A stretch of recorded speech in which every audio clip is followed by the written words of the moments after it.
Olá, você poderia se apresentar para nós, né? E nos contar um pouco sobre sua convivência quando adolescente com seus familiares, em quais circunstâncias você foi presa, quanto tempo, e fale um pouco das suas experiências no cárcere. Meu nome é Débora, tenho 24 anos, é, sou idealizadora do podcast Desconstruindo o Estrutural, também faço parte de alguns coletivos, como Por Nós, Nova Rota, é, sou apoiadora aí de diversos outros também, como por exemplo Memória Carandiru, Cia das Terroristas, Libertas, Comunidade 2C. E referente à minha infância, eu tive uma infância negligenciada, né? A minha mãe tinha alguns problemas psicológicos, já tinha muita ideação suicida, né? Já tentou se matar algumas vezes na minha frente. Meus pais se separaram quando eu era muito nova, então nisso eu mudei muito de casa, acabei mudando de escola 11 vezes, né? E por essas questões todas eu sentia essa carência afetiva, né, familiar, de pertencer a algum lugar. E aí nisso eu comecei a dar muito rolê, comecei a usar droga porque eu queria pertencer àquela comunidade de amigos, comecei a fumar, comecei a beber, porque o pertencimento que eu sentia ali era um pertencimento que eu nunca tinha sentido dentro de casa e nem no mundo. Era como se finalmente eu pertencesse a algum lugar. Então comecei a usar droga, comecei a sair muito, muito nova, assim, com 12 anos eu já comecei a fumar, já comecei a beber e comecei a sair com o pessoal. E isso a longo prazo me trouxe o vício, né? Que foi o vício da cocaína. A maior problematização da minha vida foi o vício na cocaína. E eu procurei ajuda também, fiz tratamento no CAPS, fui buscar ajuda com as minhas próprias pernas, né? Estudo também nunca parei de estudar, sempre tive bons professores que me incentivaram a continuar estudando. Eu vi o estudo como a única, a única saída, né, para ter uma vida melhor. Eu sempre pensava, eu vou estudar, vou me formar em alguma coisa e vou ter um trabalho bom, né? Então, nisso eu me inscrevi na FUVEST também, estava fazendo esse tratamento. E aí um dia, depois de um mês do meu aniversário de 18 anos, estava voltando da escola, né? Estava no terceiro ano do ensino médio, estava voltando da escola, estudava de noite, cortei caminho por dentro da favela, passei na frente da biqueira e acabei pegando ali dois pó. Só que nisso eu fiquei conversando com os moleques, porque eram meus amigos de rolê, né? Já conhecia eles tipo da rua. E a polícia invadiu. Nisso que eles invadiram, eu disse para eles que eu tinha me inscrito na FUVEST, que eu tinha o sonho de fazer faculdade. Falei que eu estava estudando, que eu estava no último ano do ensino médio, que eu tinha acabado de fazer 18 anos, que eles iam estragar a minha vida se eles me prendessem, que eu fazia tratamento para uso de drogas, né, que eu era uma pessoa adicta. E eles falaram pra mim que eu ia fazer faculdade na cadeia, simplesmente ignoraram tudo que eu disse, já foram me jogando no chão, me forjaram com 400 gramas de droga e algum dinheiro, acho que era R$ 86, se eu não me engano. E alguns moradores que passaram, eles tentaram conversar com os policiais, falaram, meu, ela não trafica aqui. Só que é isso, né, no cenário periférico, as pessoas, né, uma classe social mais baixa, eles começaram a aterrorizar também os moradores, falando que se eles não dispersassem, se eles não, tipo, deixassem eles fazer o trabalho deles, que no final todo mundo ia acabar indo pra delegacia. E aí os moradores com medo se dispersaram e nessas circunstâncias que eu fui presa, né?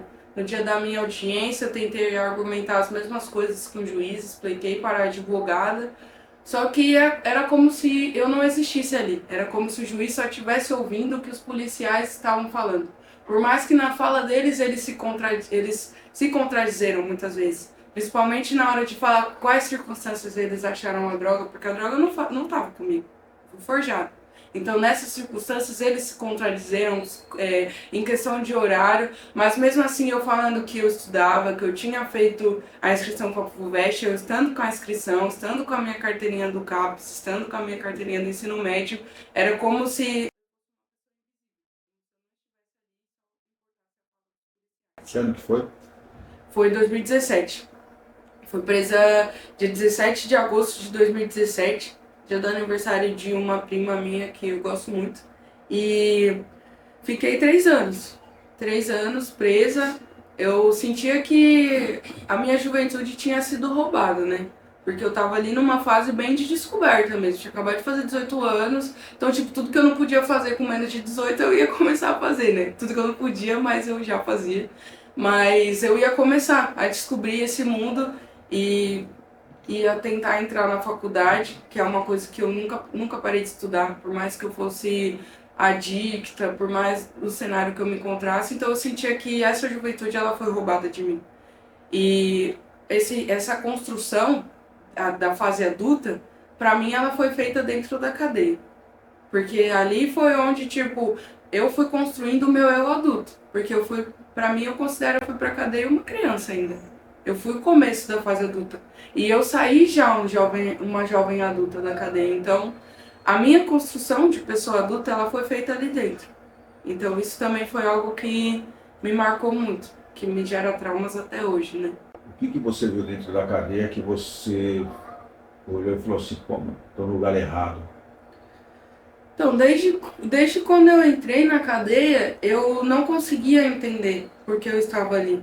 Na verdade, tipo, eu sabia que sim, eu usava drogas.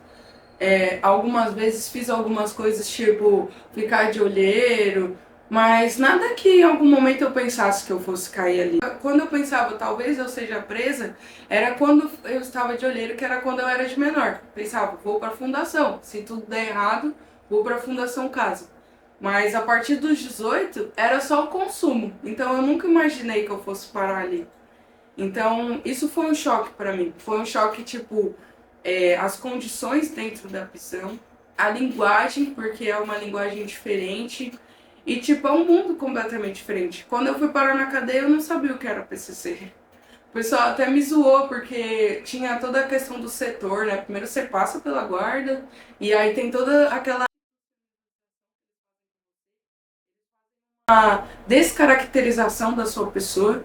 Você entra ali, tipo, você é uma matrícula agora, você não é mais uma pessoa. Eles te colocam um uniforme, te colocam os padrões ali, as regras da cadeia, mão para trás, cabeça baixa, você não é mais você. Você é o que o sistema espera que você seja. Você é uma reeducanda. Aí já começou a afetar, porque imagina uma pessoa em fase, né, tipo, de formação, como uma pessoa adulta entrando nesse cenário. Então, isso já foi muito ruim. Aí depois tem a segunda etapa, que aí a maioria das cadeias são as cadeias do comando. Então tem a etapa de tipo, quem é você dentro disso tudo? Você conhece alguém do crime? Você, tipo, você estava no crime realmente? Você tem algum parente? Então, tipo, isso tudo foi muito assustador pra mim, porque eu não era uma pessoa do crime. Então eu não sabia que isso tudo ia acontecer. Na verdade, quando eu entrei, por alguns segundos eu achei que o pessoal do setor era funcionário da cadeia. Então, tipo, perguntei pra uma pessoa, né? Falei assim, meu, essas meninas, elas trabalham aqui, por que que a gente faz essa ficha, né, tals? Como é isso? Então, me explicaram que não era, que, né, tinha o PCC e tal. E aí eu perguntei, o que que é PCC? Até me zoaram, tipo, você não sabe? Você recebeu quando você entrou aqui, é prato, colher e copo, pô. Então, tipo, o pessoal me zoou muito quando eu cheguei, porque eu não sabia de nada. Eu não sabia de nada, eu era uma pessoa de 18 anos, tá ligado? Que tinha sido presa.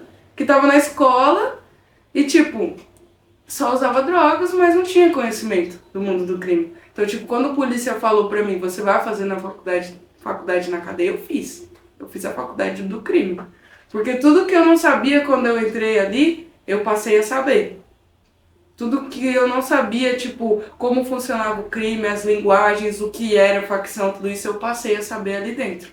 Então eu realmente fiz uma faculdade na cadeia, a faculdade do crime. Mas foi muito traumatizante pra mim. Tanto que tem coisas que até hoje são. Essa questão de descaracterização, né? Essa questão institucional, assim. Isso até hoje me abala, assim, tipo... Por mais que hoje eu tenha um chefe legal, eu não consigo fazer essa separação. É como se eu sempre fosse inferior ao sistema e ao todo, sabe? É como se, mesmo que eu não ande de mão para trás com a cabeça baixa, é como se isso tivesse internalizado dentro de mim. E várias outras questões, né? Tipo, dentro da cadeia é um universo muito machista, tanto com as guardas quanto com as presas. E, tipo, eu falo cadeia feminina mesmo. Cadeia masculina eu não imagino como seja, mas a cadeia feminina é tipo, meu, se você é sapatão, e eu me assumi com 13 anos, então eu entrei na cadeia já com o cabelo cortado. Então, tipo, se você é sapatão, você não pode raspar a perna, você não pode fazer isso, você não pode fazer aquilo, você é tratado como homem. Tanto pelas presas quanto pelas guardas. Até, tipo, nas firmas. Tem um trabalho lá que é o descarrego, né? Que é a carga e descarga do caminhão nas firmas. E esse trabalho é um trabalho que lá dentro chama mestrinha, né? Que no caso é a supervisora. Que ela só coloca sapatão pra fazer. Não importa se, tipo, tem uma menina que é mulheríssima e é maior do que você, é mais forte do que você, se você tem o cabelo raspado, se você pode ser baixinho, magrinho, você vai fazer esse serviço porque você é o homem da cadeia. Então isso me marcou. De fora eu pensar, tipo, meu, não posso fazer certas coisas. Não posso chorar. Não posso demonstrar uma fragilidade. Eu tenho que ser assim. Eu tenho que ser uma rocha, sabe? Isso é uma coisa que, tipo, até hoje tá sendo desconstruído por mim. Então, tipo, esses são os traumas que eu trouxe. Fora, tipo, depressão, ansiedade, que eu já tinha essa tendência, né, por conta do meu histórico familiar. E aí, dentro da cadeia, isso, tipo, aflorou de uma tal forma que hoje eu faço acompanhamento psiquiátrico, psicológico e tomo remédio também, para poder lidar com algumas coisas. Quando você saiu da cadeia, se encontrou com grupos e coletivos que te ajudaram a conquistar seus objetivos e concluir um curso superior. Pode nos falar sobre isso? Sim. Como eu disse, né, eu entrei na cadeia assim sem entender, mas eu sempre fui uma pessoa que eu gostei muito de estudar. Então, dentro da cadeia, sempre quando ia algum coletivo de fora, eu queria participar. Sempre que tinha alguma coisa que ia de fora para dentro, eu queria participar.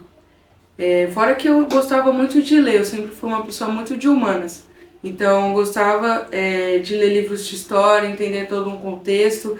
E eu acho que o meu despertar para essa questão do ativismo, ele veio através de um coletivo que é lá dentro, que é o Libertas, né? Que, tipo, trouxe essa pauta do desencarceramento, trouxe essa pauta do abolicionismo penal, que no começo eu achava uma coisa, tipo, totalmente absurda, né? Eu falava, mano, essas mulheres muito loucas, velho. Tipo, elas querem acabar com a cadeia, tipo, todo mundo vai roubar, vai matar, vai fazer o que quiser e, tipo, não tem mais cadeia. Porque eu pensava assim, né? Até, tipo, que elas me instigaram a, tipo, buscar esse contexto histórico, esse contexto social. Eu gostava muito, antes delas, eu gostava muito de entender a cabeça das pessoas. Eu gostava muito de procurar livros que falavam sobre psicologia lá dentro, mas pra mim, tipo, entender até saber lidar um pouco com as meninas também. Mas depois delas eu comecei a buscar, tipo, um contexto histórico, sabe? Tanto da escravidão, quanto, tipo, de preconceitos que foram construídos estruturalmente, enraizados na sociedade. E aí eu comecei a escrever os cadernos, que foi da onde surgiu o meu podcast, né? Mas o meu start foi com a Libertas. Quando eu saí da Libertas, né, tipo, quando eu saí da prisão, ainda continuei com elas e elas me apresentaram outros coletivos, me apresentaram professoras da UFABC, né, tem a Alessandra Teixeira, que foi minha professora num grupo de extensão, né, emancipação social para mulheres egressas do sistema prisional. Então, tipo, nisso eu fui conhecendo vários outros. Eu conheci a Por Nós, que é um coletivo tipo que atua na saidinha. Através da Por Nós eu conheci também o Memória Carandiru, né, que tipo me apresentou todo o contexto ali do massacre do Carandiru, que era algo que eu sabia tipo bem por cima, não sabia muito. Através do roteiro de memória soube mais coisas. Conheci também o 2C, né, que é um projeto, tipo, muito legal, que eles fazem esse resgate, tanto, tipo, antes de você ser preso, que é, tipo, dos jovens da periferia mesmo, até, tipo, depois, e aí eles visitam as fundações CAS, né, tipo, fazem trabalhos de teatro, oficina de teatro, breakdance. Fui conhecendo esses coletivos, tanto o Recomeçar, o Nova Rota, que me deu a bolsa para a faculdade, que eu faço hoje. Então fui conhecendo essa potência, sabe? Do que é depois. E que, tipo, tem gente que luta contra tudo isso, né? Tipo, essa consciência que eu tive na cadeia, tipo, meu, tá errado isso, sabe? Existe um sistema programado, tipo, que é uma máquina de moer pobre, que é uma coisa estrutural. Tipo, quem tá na cadeia é o cara branco de terno? Por quê? que essas pessoas estão. Tipo, tudo isso eu fui aprendendo com os coletivos, né? Com todos os coletivos que eu conheci, que eu fiz parte, que me ensinaram muitas coisas, que hoje eu considero como família, a maioria. Que foi, tipo, o que me é de referência pra luta. Muitas pessoas saem da prisão e fazem de tudo para esquecer o que houve lá dentro. Ao contrário, você realizou a criação de programas, tipo, programa de podcast, e integra esses coletivos de militância contra o encarceramento em massa. O que te motiva a isso? Como são os trabalhos e ações que você desenvolve? Sim. O podcast, né, ele nasceu dentro da cadeia já, antes de eu saber que ele ia ser um podcast, que aí foi isso, né, uma válvula de escape por estar ali dentro, porque, tipo, eu não me sentia confortável em conversar com algumas companheiras as coisas que eu pensava, porque eu era uma pessoa muito leiga, e eu, tipo, caí numa realidade que, eu nunca pensava na minha cabeça que aquilo fosse existir. Era um mundo completamente diferente, era uma coisa muito louca. Parecia que eu tava dentro de uma utopia, uma outra realidade. Então, comecei a escrever o meu dia a dia ali com o intuito de, tipo, outras pessoas precisam saber disso. Outras pessoas precisam entender o que acontece aqui. Então, era como fosse um diário mesmo. Um diário que, tipo, primeiro eu fiz esse resgate do meu passado pra tentar entender por que eu tava ali. E aí eu comecei a cavucar a minha história até chegar, tipo, nos meus pais, antes do meu nascimento. E aí, tipo, até bem antes disso, que é, tipo, a escravidão. E aí todo esse contexto que, tipo, historicamente desenrola todo esse racismo estrutural, toda essa pobreza aí que é estendida de geração em geração. Então, tipo, o podcast nasceu assim, com eu escrevendo na cadeia, uma forma, tipo, me entender porque eu tava ali e, tipo, também registrar o que tava acontecendo porque eu mesmo não acreditava em muita coisa que eu tava vendo ali. E eu tinha isso que muitas pessoas precisavam saber. Então, um dos projetos é esse, que é o podcast, que aí hoje ele se chama Desconstruindo o Estrutural, porque a ideia é que ele comunique e desconstrua os preconceitos estruturais que estão dentro da cabeça das pessoas. E também a ação da saidinha, que é realizada pela Por Nós, eu comecei aí, porque quando eu estava presa mesmo, eu nunca vi uma ação dessa.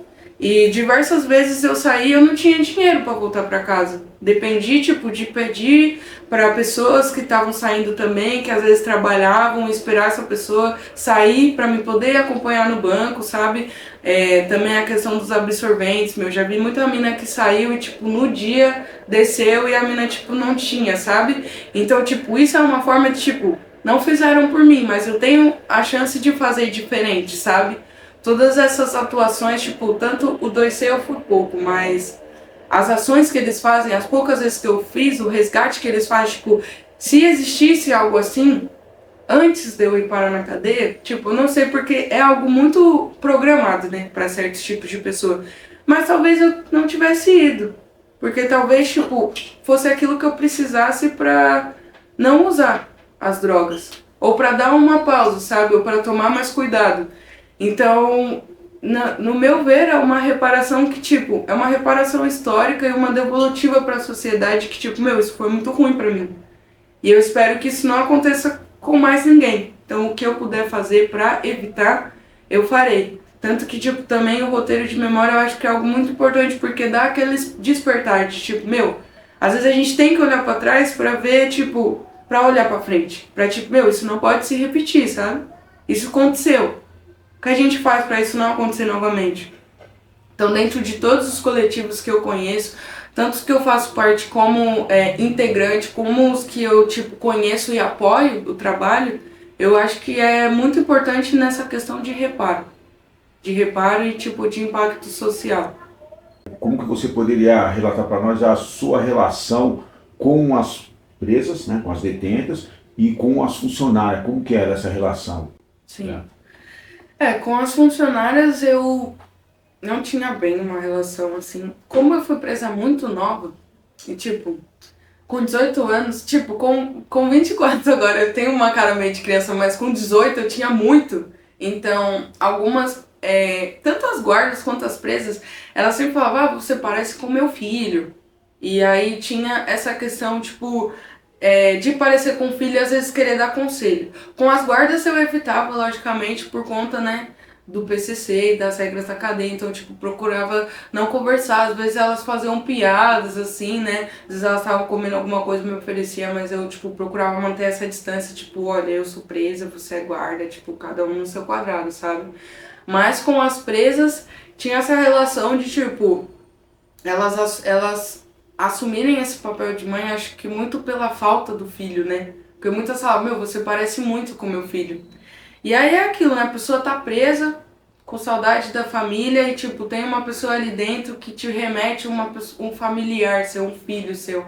Então eu tinha esse cuidado, mas de outras formas também ainda tinha essa questão do machismo, né? Porque é isso, tipo, é como se você fosse um homem. Então, tipo, o que se espera de você? Se quebra alguma coisa na cela e você é o único sapatão ali, espera que você vá e arrume. Tipo, o que espera de você? Tanto que quando tem, tipo, o negócio de fechar o raio, precisar, tipo, fazer alguma coisa pra falar com o diretor, quem fica na linha de frente, tipo, primeiro as irmãs, o setor e os sapatões, pra depois vir o resto da massa.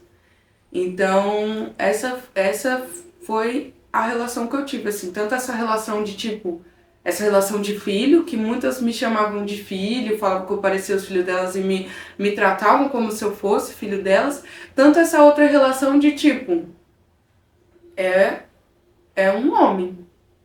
E, tipo, nessa visão machista de, tipo, o que um homem é dentro da sociedade, sabe? Eu queria perguntar para você como que foi sua relação com a educação, né? Você estudou lá dentro, né? Parece que fez ensino médio. Como que foi essa relação com a educação lá dentro, mesmo você já do lado de fora, sempre pensando em nunca parar de estudar, mas lá dentro, qual foi as dificuldades que você encontrou? Qual foi algumas coisas que te fizeram ter essa estar de falar, não vou parar mesmo com todas essas dificuldades que eu tenho aqui dentro? Sim. É, como você mesmo colocou, né? Eu nunca quis parar de estudar. Então, tipo, quando eles me prenderam, a primeira preocupação minha é tipo, meu, eu estou na escola. Eu estou para concluir o ensino médio. Tipo, e agora?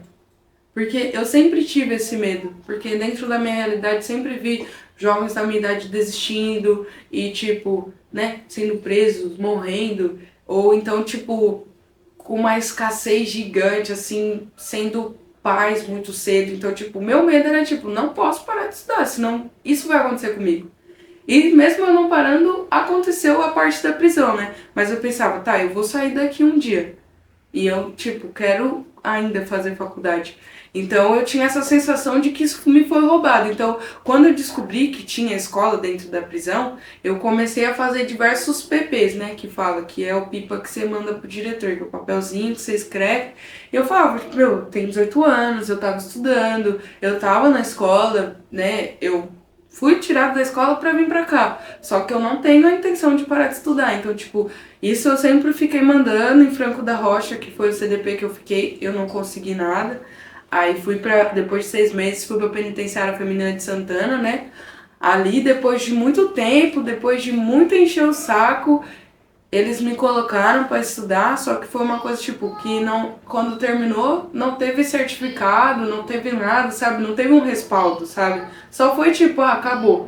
E eu não acreditei muito nisso. De tipo, terminei o ensino médio, sem pensar, meu, quando eu sair daqui, como eu quero fazer faculdade, eu vou precisar do meu histórico, eu vou precisar saber que escola que é essa, pra mim poder dar continuidade dos meus estudos. Então, tipo, mesmo terminando em Santana, quando eu fui pro Butantã, novamente eu continuei, tipo, mandando PP e falando a minha história, até, tipo, uma vez o diretor me chamou e eu expliquei pra ele, né, o contexto que eu havia sido presa, expliquei que eu tinha feito em Santana, só que eu não tinha confiado naquele certificado, né, que eles falaram pra mim, e pedi pra ele deixar eu fazer de novo.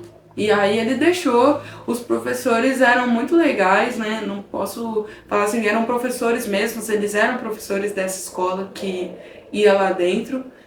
E aí eles faziam esse trabalho de também dar aula lá dentro, mas eles não tinham, não tratavam a gente como preso, né? Tanto que era uma válvula de escape. Era um momento que, tipo, quando ia, por mais que a escola fosse dentro da prisão, fosse, tipo, num lugar separado, mas era dentro da prisão, dentro da unidade do semiaberto do Butantã, ainda era uma coisa que, tipo, era um momento de, tipo, sair do convívio, sabe? Esquecer que eu tô presa.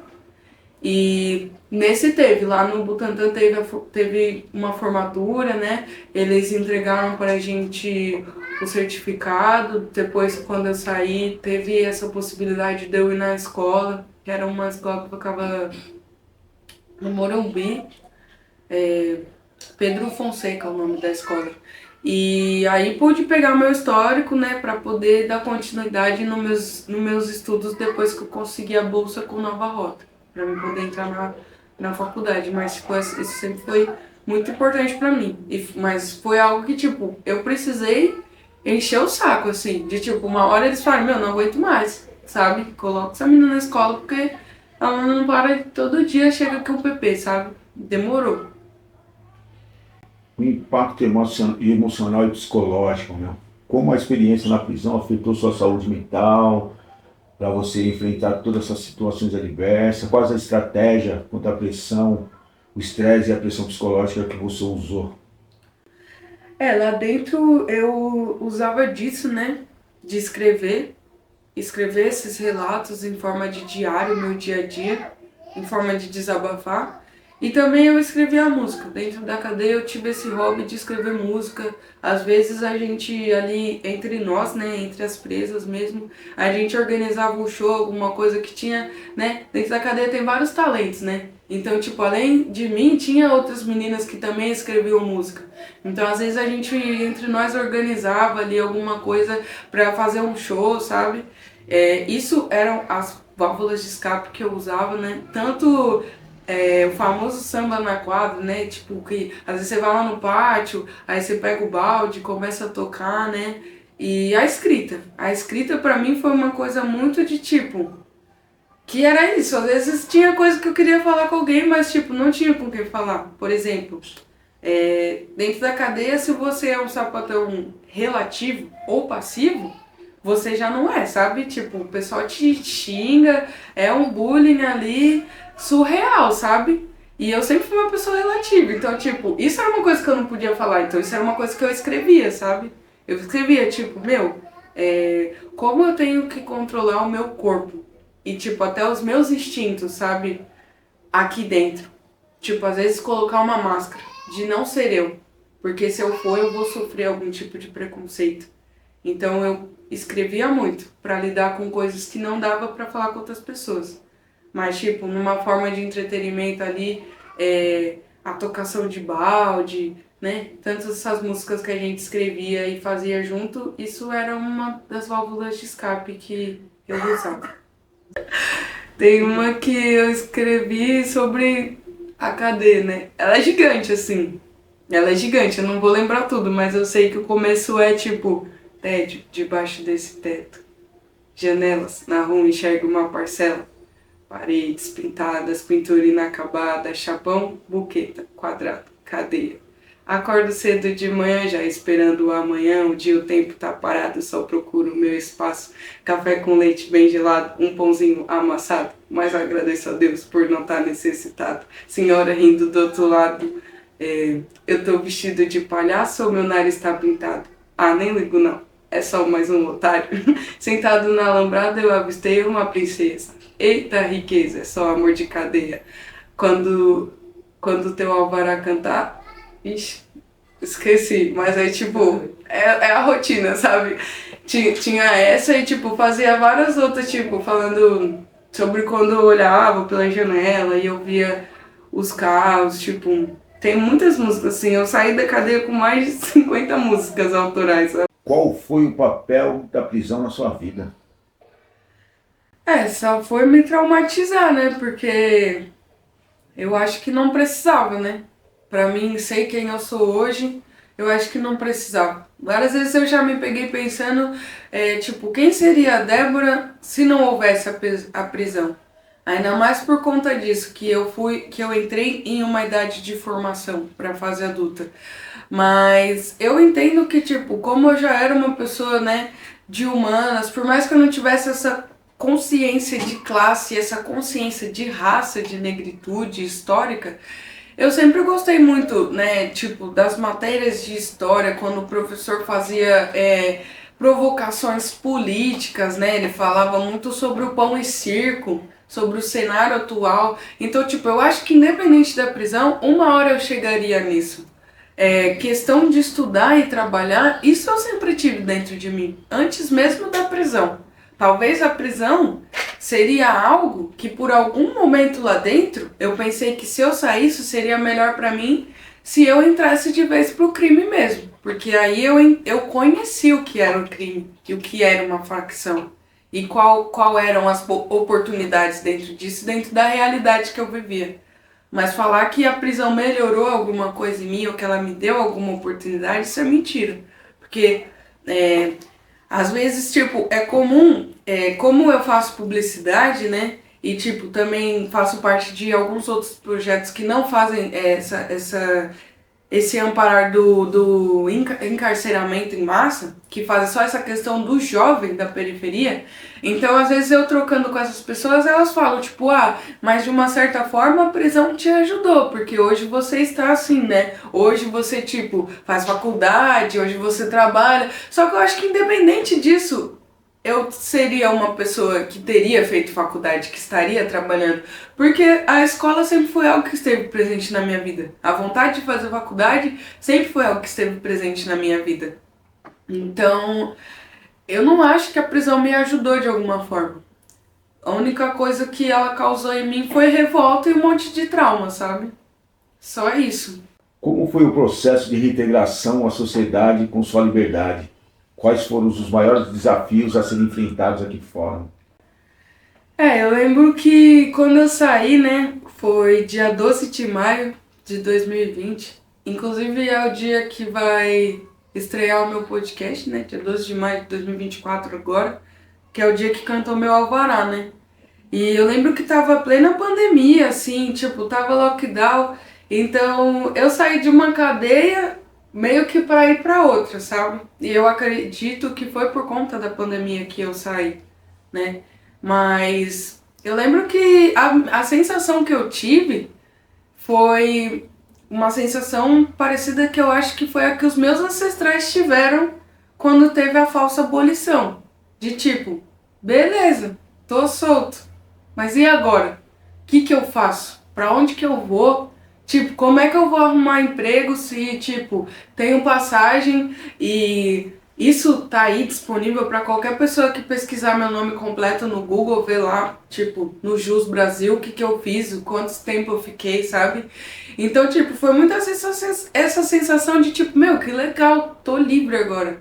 Mas o que eu vou fazer com isso? Como que eu vou começar e da onde que eu vou começar, sabe? Então foi muito difícil isso pra mim. Tem ainda uma coisa que eu descobri esse ano, que é a tal da ocultação de pena, né? Que eu acho que, tipo, isso é uma coisa que ela deveria ser implementada já na hora que você sai. Não é qualquer pessoa que deveria poder pesquisar lá e ver que você já foi preso. No caso, tipo, juízes e olhe lá também, sabe? Né? Porque estudando um pouco mais sobre isso, a gente entende algumas coisas, tipo, depois de não sei quanto tempo oculta a pena para, tipo, pessoas comuns, empresa e pessoas comuns. Depois de não sei quanto tempo, fica como se você fosse réu primário. Só que isso não deixa de existir ali no juiz, que mesmo que depois de, sei lá, 20 anos você sem ficar preso, é como se você fosse réu primário, mas se você vai para um julgamento, você não vai ser julgado como réu primário. Mesmo dentro dessa circunstância de, tipo, dentro da lei, era pra você ser considerado um réu primário. Então, tipo, essa reintegração dentro dessa estrutura, desse sistema que a gente vive, pra mim foi muito difícil, porque eu era uma pessoa jovem e, tipo, pro jovem no Brasil já é difícil arrumar emprego, porque aí tem toda essa questão de, tipo, o jovem estuda, como ele vai se dedicar pro trabalho se ele tem que estudar? Então já não é uma preferência pro mercado contratar gente jovem, a não ser que seja um jovem que vá para ser peão mesmo, que vai, tipo, sei lá, trabalhar no fast food e, tipo, não vai se importar tanto ali com o seu ensino, com o seu futuro, porque ele tá preocupado em como ele vai sobreviver hoje. Mas aí para um jovem, tipo, que já tá interessado em, tipo, estudar, aí já é muito difícil. Quando eu saí, eu comecei vendendo coisa no Farol, vendendo bala mesmo no Farol ali, e pesquisando, tipo, lugares onde eu poderia, né, entrar pra faculdade, cheguei a me inscrever no Enem, só que não deu tempo de fazer, que eu consegui a bolsa do Nova Rota antes. Mas, tipo, ali sempre procurando curso, alguma coisa pra mim fazer. E, tipo, vendendo bala no Farol, depois eu evoluí um pouco. Aí comecei a vender cocada e trufa de porta em porta. E depois disso eu arrumei um trampo de vendedora externa de internet, que é um trampo que você fica o dia inteiro andando nos bairros, enchendo o saco do povo, pro povo comprar internet, tipo, talvez alguém já tenha ido na sua casa, bateu lá e tipo, sei lá, porque o pessoal fica bravo, né? Mas tipo, era um trabalho que tinha pra mim. Porque eu já cheguei a fazer algumas entrevistas antes e, tipo, eu não consegui passar por conta da passagem. Entrevista besta, tipo, telemarketing, sabe? Uma coisa, tipo, salário mínimo ali. E é uma coisa comum pra pessoa periférica, né? Telemarketing, fast food é uma coisa comum. E nem nesses lugares eu consegui. Então, tipo, precisei vender coisa no Farol. Isso tudo com aquele pensamento de, tipo, mano, agora eu entendo tudo do crime. Se eu quisesse dinheiro mesmo, e se eu, tipo, tivesse nem aí pra nada, tem um monte de gente que eu conheci lá dentro que eu posso ligar aqui fora e posso, tipo, vamos fazer uma fita? Porque, tipo, essa, pra mim, é a fala do polícia lá no começo, quando ele destruiu minha vida. Você vai fazer faculdade na cadeia. E eu saí com a faculdade do crime e ainda com os encaminhamentos que eu precisava pra, tipo, se eu quisesse arrumar um emprego na área, tá ligado? Da faculdade que eu fiz. Mas, tipo, eu não queria ser essa estatística. Por mais que eu tivesse essa revolta de, tipo, do sistema e saber, tipo, isso, tipo, o que o Estado não faz, o crime faz, eu ainda tinha esse pensamento, tipo, eu não vou ser uma estatística. Eu não vou ser presa de novo. Eu vou, tipo, ser um tapa na cara deles. Eu vou dar a volta por cima e, tipo, eu vou jogar essa verdade na cara de todo mundo. De todo mundo que precisa saber disso pra fazer uma revolução periférica. E de todo mundo que, tipo, contribui pra que, tipo, essa engrenagem continue rodando, sabe? Então, a partir disso, fui assim, aos poucos, né, vendendo as coisas na rua e tal, consegui esse emprego de vendedor externo, que foi o que eu consegui no começo. Depois consegui um trabalho no KFC, que também era pauleira, tipo, entrava de tarde. Aí o chefe fazia a gente bater o cartão 10 horas, só que a gente saía do shopping 1 hora da manhã, porque precisava limpar a cozinha, limpar a fritadeira, e aí ele ficava naquela ameaça, tipo, se não bater o ponto agora, mas ficar para ajudar, vai talvez ficar na mira ali de quando tiver um corte ser demitido. E tipo, eu sabia que não tinha muitas opções de emprego para mim. Então, tipo, comecei a fazer esses bicos. Depois até fiquei como cuidadora de idoso, só que foi um trajeto, tipo, muito louco, assim, uma coisa não tinha nada a ver com a outra, até eu conseguir a bolsa para entrar na faculdade do Nova Rota, que aí foi quando eu consegui entrar no telemarketing, e aí disso eu consegui entrar numa distribuidora de livros já na minha área, que era a área do marketing, como assistente, e aí hoje eu tô fazendo estágio numa multinacional, mas tipo, tudo isso, antes eu precisei, tipo, lá no começo, quando, tipo, meus amigos, né, assim, que eu digo, tipo, que as pessoas conheciam antes, que sabia, tipo, que eu tinha sido presa e não tinha aguentado ninguém, falou, meu Deus, nós sabemos que você tirou uma cota lá e não deu ninguém, se quiser, mano, nós tá aí, sabe? Mas, tipo, mesmo assim eu preferia ganhar, tipo, R$ 40 por dia, ficando o dia inteiro lá no sol, vendendo bala no Farol, do que, tipo, me colocar na mira de novo cair nessa engrenagem. Porque, tipo, na mira eu tô, todo dia, até hoje. Só pela cor da minha pele. Às vezes eu posso, tipo, tá na rua com um guarda-chuva aqui. Se um polícia, tipo, me vê na madrugada e ele acha que eu não tô segurando um guarda-chuva, que eu tô segurando uma arma, eu já posso perder minha vida. Se rola algum assalto perto de mim e eu tô ali e, tipo, por algum acaso, a pessoa que foi vítima falar que o assaltante era negro ou era pardo, eu já tô na mira. Então, tipo, eu sei que eu tô na mira, mesmo eu fazendo nada. Mas, tipo, eu saí com essa intenção de diminuir as chances de estar nessa mira. De diminuir as chances, tipo, eu não vou dar motivo, porque eu não quero ser uma estatística. Então, foi muito difícil, mas hoje tô aí fazendo estágio nessa multinacional, tô já na faculdade aí, né, no 4º semestre, E tô aí com esse projeto de podcast para poder jogar essas verdades na cara da sociedade. Ah, eu te pergunto, quais as experiências que o cárcere ensinou sobre si e a vida? Acho que, né? Já tem um contexto geral. E o que teria a falar para quem está tendo dificuldade no sistema prisional? Não foi o cárcere em si, mas essa coisa de tipo querer entender porque eu estava ali me ajudou a buscar esse resgate no meu passado, no passado dos meus familiares, para poder fazer essa reconstrução histórica, né? Que foi tipo que me deu uma consciência geral e social, né? E meu, pra quem tá preso é foda, né? Eu acho que buscar conhecimento, mano. Porque a informação é a maior arma que a gente pode ter. Porque o sistema, ele não tem medo da pessoa que rouba, que trafica. Ali você só tá fazendo o que eles querem mesmo. Você tá dando motivo pra roda girar, tá ligado? Tipo, a cadeia dá dinheiro pro Estado. Eles precisam de uma mão de obra ali dentro para ser explorado. Eles precisam de que tenha alguém na base, sabe? Para girar essa engrenagem. Então eles não têm medo que você rouba, que você trafica, que você mata. Eles têm medo quando você tem uma consciência dessa engrenagem. Quando você busca informação do que está acontecendo, do social, do político. Então eu acho que, tipo, pra quem tá enfrentando essas dificuldades, meu, infelizmente, talvez você vai ter que tirar uns dias aí, tá ligado? Pega uns livros, mano.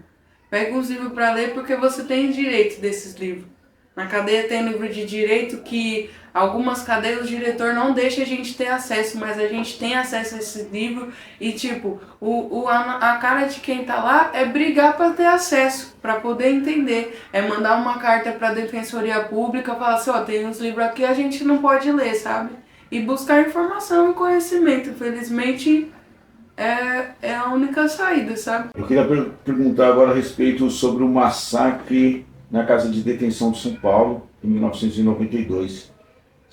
O que você poderia me dizer a respeito desse conhecimento que você tem? Se você acha que você teve algum medo ou receio quando você esteve dentro da prisão, o que você vê que as pessoas dentro do cárcere falam a respeito desse episódio? Quando eu tava presa, né, não se falava muito sobre isso.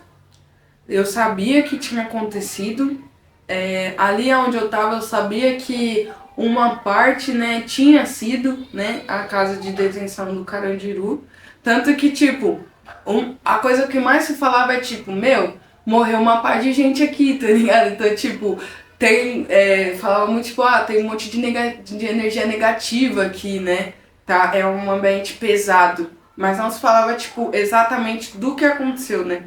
Até porque, tipo, depois que saiu o filme, assim, e tal, ficou várias coisas que, tipo, nem era, e na cabeça das pessoas foi. Então eu nunca fui muito, tipo, de entender realmente o que aconteceu. Mas, tipo, eu tinha um pouco desse medo de quando as pessoas falavam do Gir, né? Que aí, pra mim, o Gir era uma reprodução do que aconteceu no massacre do Carandiru, né? E, tipo, sempre falava, tipo, ainda mais quando é sapatão, o Gir já entra com os cachorros e manda os sapatões ficar de calcinha e coloca o cachorro em cima pra rosnar, pra morder e já manda você sair correndo, coloca detergente lá no chão pra você escorregar quando você estiver correndo dele, sabe? Pra mim isso é uma reprodução.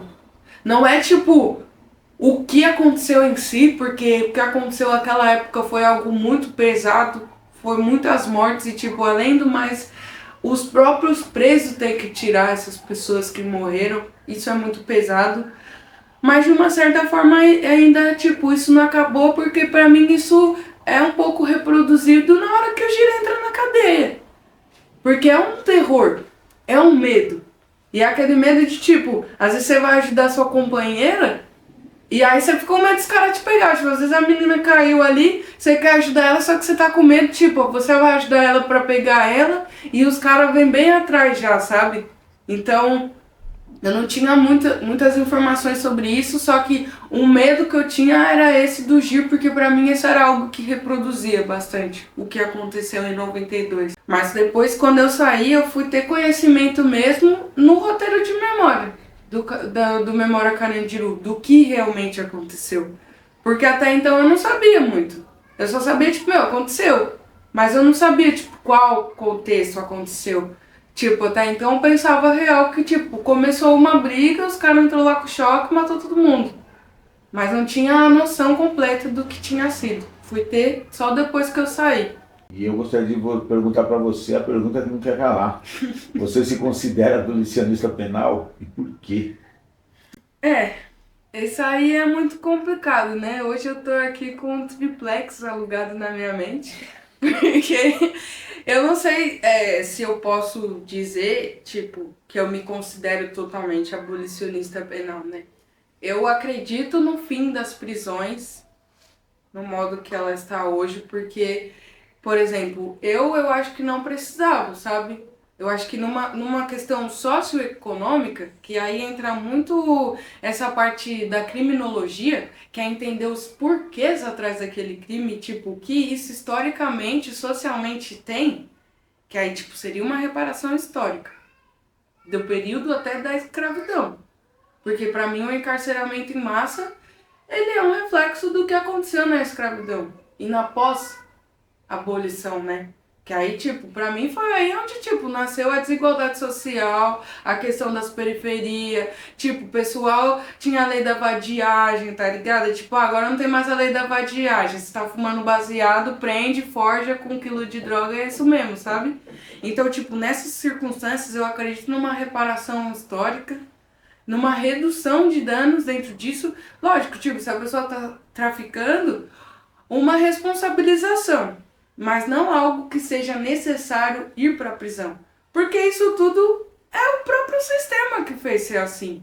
Tudo isso é o próprio sistema que criou desse jeito. Então, tipo, eu acho que eles mesmos deveriam fazer uma reparação de não levar a pessoa presa e, tipo, porque pra mim a prisão você desaprende a conviver na sociedade.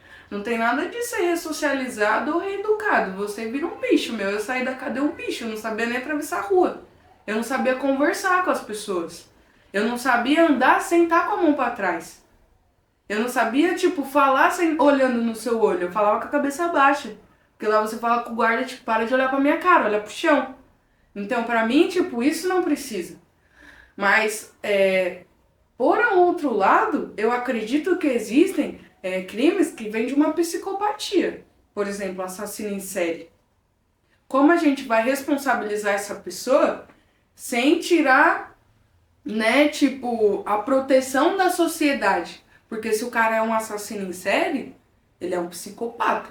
Ele não vai parar. Ele não consegue. Ele é doente. É uma coisa que tá dentro dele. Então, tipo, dentro do abolicionismo penal, o que seria feito com essas pessoas? Porque eu acho que é uma responsabilização diferente. Eu acho que não tem como fazer uma redução de danos, de tipo, você ir lá e dar uma orientação pra pessoa, né? Às vezes, tipo, quem é traficante, às vezes trafica porque precisa de dinheiro, meu, não tem emprego. Então, tipo, isso é um encaminhamento, sabe? A pessoa tem que fazer um tratamento de droga, sabe? Responder ali de alguma certa forma, mas sem ser preso.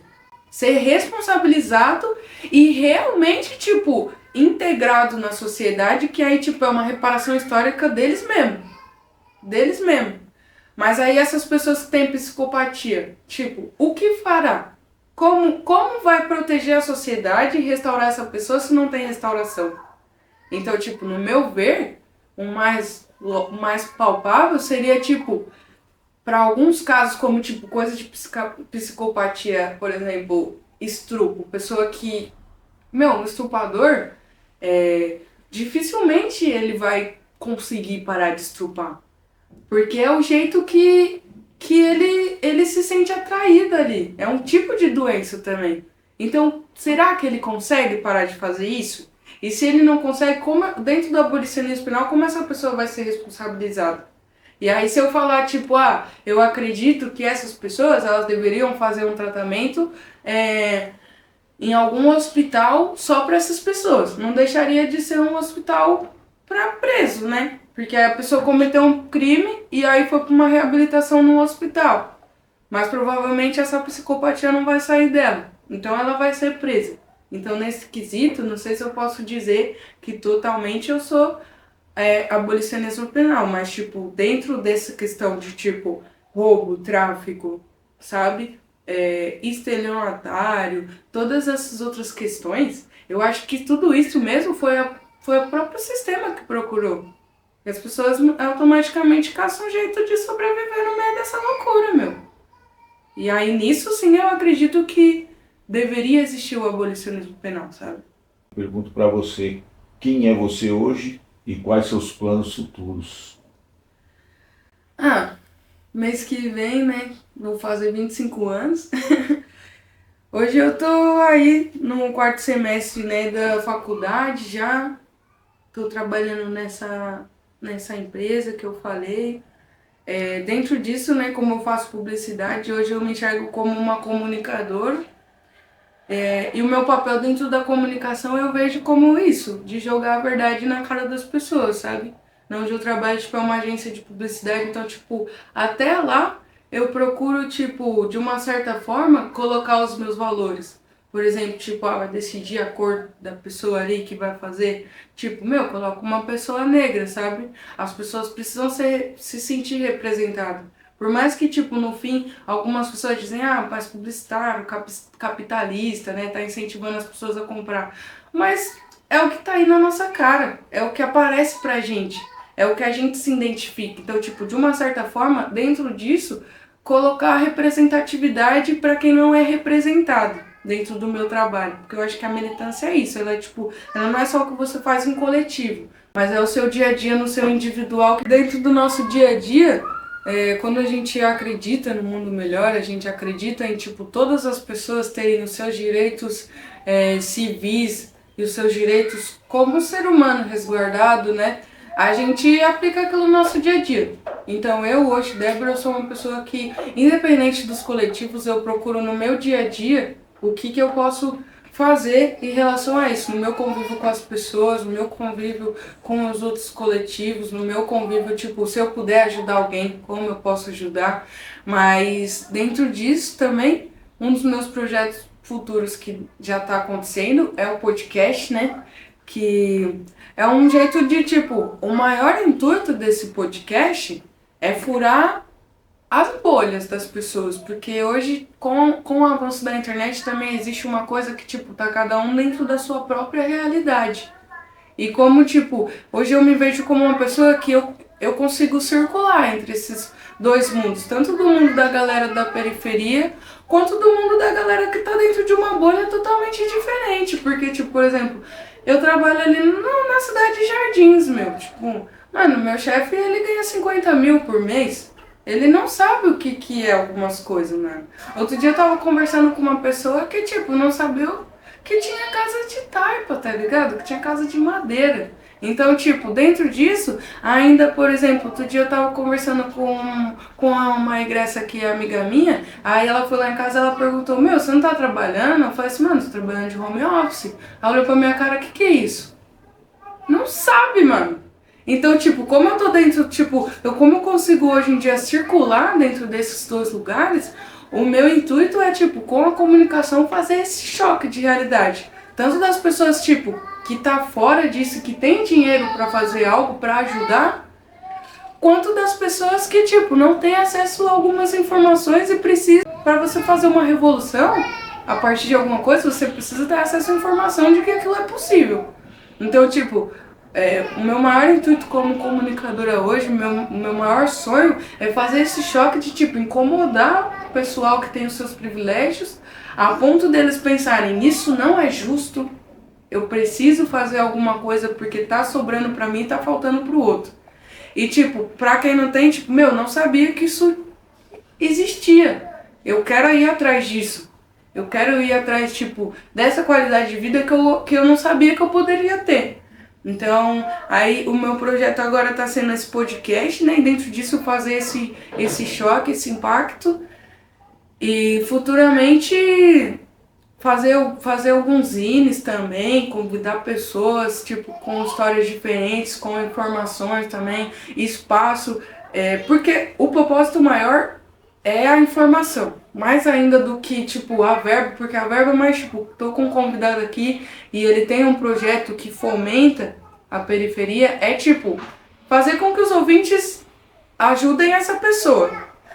Mas o o centro da coisa é, tipo, levar a informação pra quem não tem. Tipo, meu, saber que tem um curso gratuito em tal lugar? Você sabe o que que é consciência negra? Sabe? Tipo, levar essa informação. Esse, tipo, é o maior projeto que eu tenho aí a longo prazo, pro futuro e que eu tô construindo.